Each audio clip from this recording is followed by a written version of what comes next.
વલસાડના Umargam police station વિસ્તારમાં એક નાની દીકરી સાથે દુષ્કર્મની ઘટના બની છે.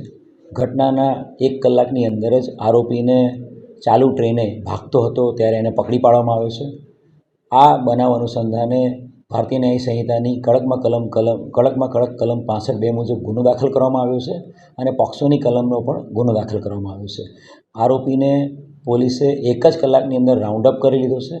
બનાવની અનુસંધાને એક સ્પેશિયલ ઇન્વેસ્ટિગેશન ટીમની પણ રચના કરવામાં આવેલી છે અને એ ટીમ દ્વારા આવનારા 15 દિવસની અંદર આ ગુનામાં ચાર્જશીટ પણ કરવામાં આવશે.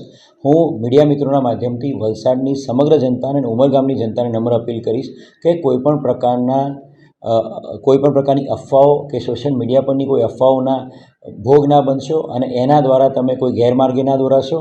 અમારો ફક્ત ને ફક્ત આશય આ તપાસ જલ્દીમાં જલ્દી પૂર્ણ કરી ચાર્જશીટ કરવાનો છે અને લોકોને હું તમામને નમ્ર અપીલ કરું છું કે આપ શાંતિ જાળવો અને પોલીસને સહકાર આપો.